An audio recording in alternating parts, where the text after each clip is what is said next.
Assalamualaikum warahmatullahi wabarakatuh. Perkenalkan, nama saya Rodi Aifitria dengan NIM 45221021 dari kelas 1A Administrasi Bisnis. Pada kesempatan kali ini saya akan mempresentasikan materi tentang gambaran ilmu ekonomi sebagai tugas ujian tengah semester mata kuliah pengantar ilmu ekonomi. Langsung saja ke materi. Pada kali ini saya akan membahas 3 pokok pembahasan. Yang pertama, pengertian ilmu ekonomi. Yang kedua, masalah dasar ekonomi. Dan yang ketiga yaitu pembagian ilmu ekonomi. Apa sih yang dimaksud dengan ekonomi? Jadi, ekonomi berasal dari sebuah kata dalam bahasa Yunani yang memiliki arti pihak yang mengelola rumah tangga. Jadi, apa itu ilmu ekonomi? Menurut Menkyu, ilmu ekonomi adalah studi tentang bagaimana masyarakat mengelola sumber daya yang selalu terbatas dan langka. Ilmu ekonomi adalah ilmu yang mempelajari tingkah laku manusia untuk mendapatkan dan mengelola sumber daya yang terbatas.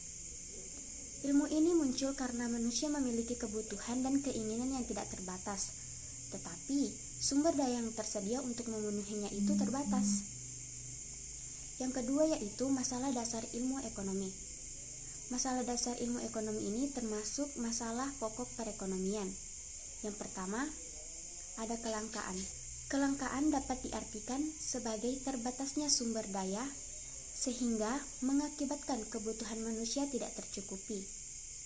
Saat kita memerlukan sesuatu, kita tidak bisa mendapati apa yang kita perlukan. Hal ini juga disebut sebagai kelangkaan. Secara luas, kelangkaan ekonomi dapat diartikan sebagai salah satu masalah ekonomi paling mendasar yang kita hadapi setiap hari. Banyak digunakan dalam bisnis untuk menunjukkan kesenjangan antara penawaran dan permintaan. Yang kedua yaitu kebutuhan masyarakat. Kebutuhan masyarakat yang semakin beragam menuntut setiap produsen agar mampu memenuhinya dengan menentukan barang atau jasa apa yang harus dibuat. Yang ketiga yaitu faktor produksi. Faktor produksi adalah sumber daya yang digunakan dalam sebuah proses produksi barang dan jasa.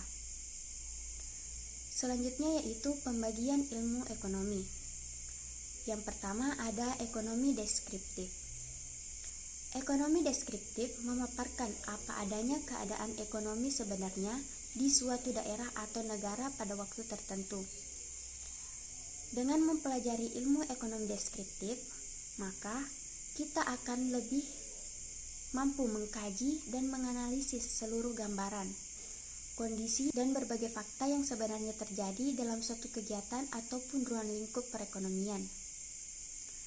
Agar seluruh gambar tersebut menjadi valid, maka seluruh data yang sudah dikumpulkan harus bisa memacu pada kenyataan atau fakta yang memang ada di lapangan. Data tersebut juga harus bisa disusun secara sistematis dan juga lebih bervariatif, baik itu dari sisi angka, kurva, grafik, ataupun bentuk penyajian lainnya. Yang kedua yaitu teori ekonomi. Nah, teori ekonomi ini terbagi menjadi dua, yaitu mikro dan makro. Mikro itu mempelajari perilaku setiap individu atau agen ekonomi seperti konsumen, pekerja, investor, pemilik tanah, dan perusahaan, serta penentuan harga-harga pasar dan kualitas faktor input, barang, dan jasa yang diperjualbelikan yang skala ruang lingkupnya kecil. Sedangkan makro itu mempelajari tentang perilaku sekumpulan agen ekonomi secara keseluruhan, yang menjelaskan perubahan perekonomian yang mempengaruhi banyak masyarakat, perusahaan, dan pasar yang artinya skala ruang lingkupnya itu luas. Selanjutnya yaitu cabang ilmu ekonomi. Yang pertama ada ilmu ekonomi moneter. Ilmu ekonomi moneter yaitu ilmu yang mempelajari sebuah kebijakan yang dikeluarkan pemerintah untuk mengatur kestabilan keuangan suatu negara. Yang kedua yaitu ilmu ekonomi publik, yaitu ilmu ekonomi yang menganalisis peranan pemerintah dalam perekonomian dan dampak kebijakan pemerintah dalam bidang fiskal terhadap suatu perekonomian. Yang ketiga yaitu ilmu ekonomi industri. Ilmu ekonomi industri adalah ilmu yang mempelajari sebuah kebijakan industri dan pasar. Yang keempat ada ilmu ekonomi internasional, yaitu ilmu yang mempelajari tentang seberapa banyak sumber daya yang langka dialokasikan untuk memenuhi kebutuhan hidup manusia dalam ruang lingkup kehidupan internasional. Artinya, masalah alokasi sumber daya ini dipelajari dalam hubungan antar pelaku ekonomi suatu negara dengan negara lain. Yang kelima, ilmu ekonomi sumber daya alam, yaitu bidang transdisipliner penelitian akademis dalam ilmu ekonomi yang bertujuan untuk mengatasi hubungan dan saling ketergantungan antara ekonomi manusia dengan ekosistem. Yang keenam, ilmu ekonomi sumber daya manusia, yaitu ilmu ekonomi yang diterapkan untuk menganalisis pembentukan dan pemanfaatan sumber daya manusia yang berkaitan dengan pembangunan ekonomi. Yang ketujuh, ilmu ekonomi syariah, yaitu bentuk penerapan konsep nilai Islam dalam menjalankan kegiatan ekonomi, baik secara langsung maupun tidak langsung. Pembagian ilmu ekonomi yang ketiga yaitu ekonomi terapan.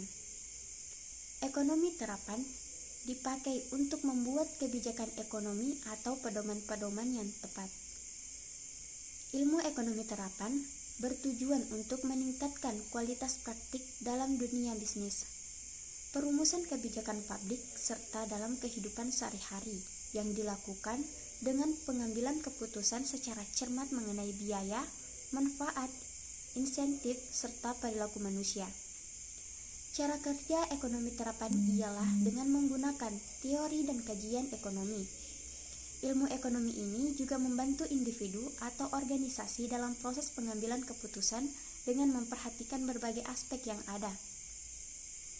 Selanjutnya yaitu faktor penggerak kegiatan ekonomi.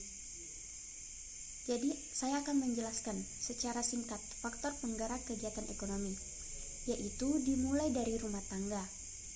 Rumah tangga menyediakan tenaga kerja, tanah, dan modal yang dibawa ke pasar faktor produksi untuk dimasukkan ke dalam perusahaan.